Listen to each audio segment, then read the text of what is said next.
Hello प्यारे बच्चों, नमस्कार। आप सभी का स्वागत किया जाता है हमारे कृष्णा क्लासेज में।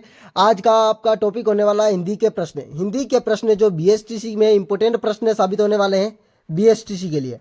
आपके सामने आपका पहला प्रश्न शुरू करते हैं। शुरू करने से पहले आप तक बता दूं, आपने कृष्णा क्लासेज को सब्सक्राइब नहीं किया तो सब्सक्राइब कर ले, बेल आइकन को भी प्रेस कर दे ऐसे वीडियो देखने के लिए। पहला प्रश्न आपके सामने यह है, हिंदी वर्णमाला से संबंधित कौन सा कथन गलत है? ऑप्शन नंबर ए पूछा गया है, च वर्ग को सभी स्पर्श से संघर्षी व्यंजन कहते हैं। ऑप्शन नंबर बी है, क वर्ग है वर्ग कंठीय माने जाते हैं। ऑप्शन नंबर सी है, न वर्ग नासिका है। ऑप्शन नंबर डी है, समस्त स्वर अघोष वर्ग है। इनमें से कौन सा है वो गलत है, गलत वर्ण है? तो मैं राइट आंसर की बात करूं तो पहला प्रश्न में आपका डी हो जाएगा, समस्त स्वर अघोष वर्ग है। नहीं, ये गलत आंसर है। यह सही है, यह सही है और यह सही है। अगला आपका दूसरा प्रश्न है, राम तो हरिश्चंद्र है, कौन सी संज्ञा है? राम तो हरिश्चंद्र है, इनमें कौन सी संज्ञा प्रयुक्त हुई है? ऑप्शन नंबर ए जातिवाचक, ऑप्शन नंबर बी है व्यक्तिवाचक, ऑप्शन नंबर सी है भाववाचक, ऑप्शन नंबर डी आपका समूहवाचक। जल्दी से बता दीजिए, राम तो हरिश्चंद्र है, इसमें से कौन सी संज्ञा? व्यक्तिवाचक। व्यक्ति का नाम है, राम तो हरिश्चंद्र है। अगला प्रश्न आपके सामने आपका तीसरा प्रश्न है, घंटी बजी है, कोई आया है, पंक्ति में कौन सा सर्वनाम प्रयुक्त हुआ है? तो घंटी बजी है और कोई आया भी है, पर यह पता नहीं कौन आया है, इसके लिए कौन सा सर्वनाम प्रयुक्त हुआ है? ऑप्शन नंबर ए है अनिश्चयवाचक, ऑप्शन नंबर बी है निजवाचक, ऑप्शन नंबर सी आपका पुरुषवाचक, ऑप्शन नंबर डी है निश्चयवाचक। भाई देखो, निश्चय नहीं है, कोई पुरुष नहीं है, निजवाचक नहीं है, अनिश्चयवाचक है, पता नहीं कौन आया है, ये आंसर हो जाएगा आपका। अगला प्रश्न आपके सामने आपका चौथा प्रश्न है, निम्न में से संज्ञा शब्द से बना विशेषण विशेषण संज्ञा शब्द से। ऑप्शन नंबर है बिकाऊ, ऑप्शन नंबर बी है हमारा, ऑप्शन नंबर सी आपका तुम, ऑप्शन नंबर डी आपका दुखी। संज्ञा शब्द से बना विशेषण आपका दुखी होगा, दुखी।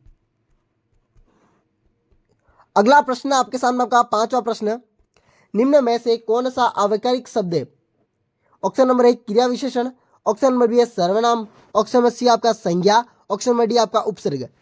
आविकारिक शब्द का प्रकार आपका होगा क्रिया विशेषण, क्रिया और विशेषण।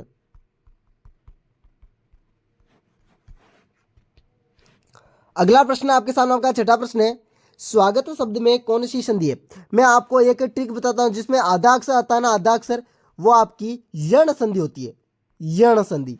और बेझिझक से आपके 99% वो कौन सी होगी? यण संधि।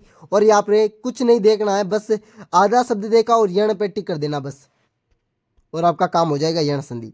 अगला प्रश्न आपके सामने आपका सातवां प्रश्न है, अत्यधिक शब्द में कौन सी संधि है? ऑप्शन नंबर ए द्रग, ऑप्शन नंबर बी है गुण, ऑप्शन नंबर सी है यण, ऑप्शन नंबर डी है आदि। अभी थोड़ी देर पहले बताया था, आधा अक्षर देखा मैंने त और मैंने सीधा यण पे क्लिक कर दिया। अगला प्रश्न आपके सामने आठवां प्रश्न है, हवन सामग्री शब्द में कौन सा समास है? हवन सामग्री, हवन के लिए सामग्री, हवन सामग्री कौन सा समास होगा? ऑप्शन नंबर ए तत्पुरुष, ऑप्शन नंबर बी है क्रमधारी, ऑप्शन नंबर सी है द्विगु, ऑप्शन नंबर डी है द्वंद्व। हवन सामग्री शब्द में कौन सा समास होगा? ऑप्शन नंबर ए होगा, बिल्कुल जी, आपका वो ए होगा, ये आंसर, तत्पुरुष। अगला प्रश्न आपके सामने आपका नवा प्रश्न है, मेरे हाथ से गेंद गिर गई, कारक का प्रयोग हुआ है, उसमें कौन सा कारक का प्रयोग हुआ है? ऑप्शन नंबर ए है अधिकरण कारक, ऑप्शन नंबर बी अपादान कारक, ऑप्शन नंबर सी आपका संप्रदान संबोधन कारक, ऑप्शन नंबर डी आपका करण कारक। जल्दी से बता दीजिए, मेरे हाथ से गेंद गिर गई, गिरने के संबंध में अपादान होगा, बी आंसर। अगला प्रश्न आपके सामने आपका 10वां प्रश्न, किस किस शब्द में ती उपसर्ग का प्रयोग हुआ? ती उपसर्ग, उपसर्ग कब आता है? शब्द के आगे, आगे, और प्रत्यय आता है शब्द के पीछे, आ से आगे, प से पीछे।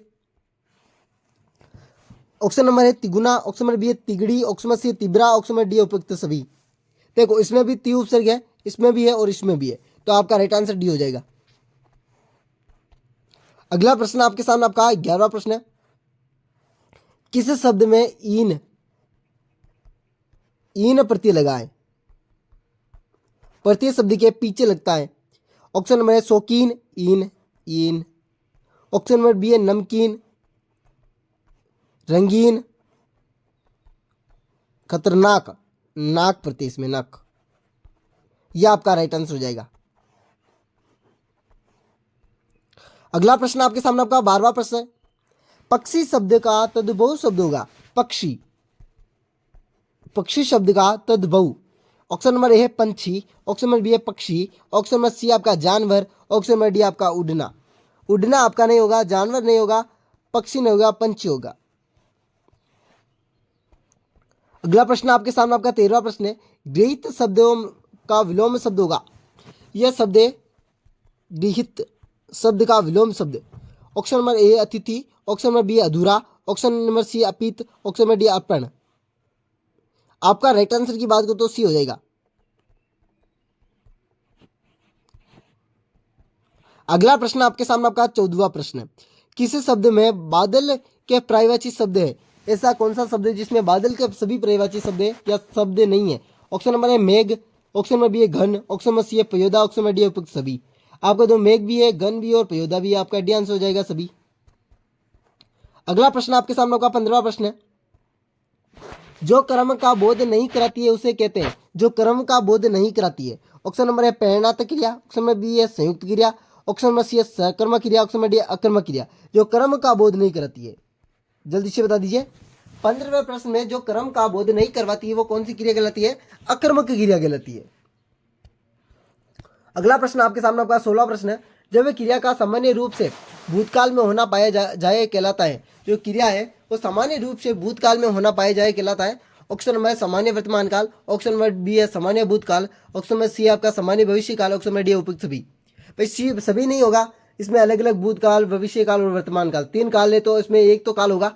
तो आपका राइट आंसर हो जाएगा बी सामान्य भूतकाल। अगला प्रश्न आपके सामने आपका 17वां प्रश्न है। मुख्य रूप से वाक्य के कितने अंग होते हैं? मुख्य रूप से वाक्य के कितने अंग होते हैं? ऑप्शन नंबर है 2, ऑप्शन नंबर बी है 5, ऑप्शन नंबर सी है 6, ऑप्शन नंबर डी है 8। जल्दी से बता दीजिए। मुख्य रूप से वाक्य के 2 अंग होते हैं, उद्देश्य और विधेय। अगला प्रश्न आपके सामने आपका 18वां प्रश्न है। अर्थ के अनुसार वाक्य का भेद नहीं है। अर्थ के आधार पर वाक्य के भेद नहीं है। ऑप्शन नंबर है प्रश्न वाक्य, ऑप्शन नंबर विध वाक्य, ऑप्शन नंबर बी है निषेध वाक्य, ऑप्शन नंबर डी है सरल वाक्य। अर्थ के आधार पर यह प्रश्नवाचक है, विधिवाचक है और निषेधवाचक है, पर सरलवाचक नहीं है। डी आंसर हो जाएगा आपका। अगला प्रश्न आपके सामने 19वां प्रश्न है। जो छुआ ना हो, जो छुआ ना गया हो उसे सार्थक शब्द बनेगा। ऑप्शन नंबर है अखंड, ऑप्शन नंबर बी अटल, ऑप्शन नंबर सी अंतरिक्ष, ऑप्शन नंबर डी अछूत। बिल्कुल जी, आपका 19वां प्रश्न अछूत होगा। D answer.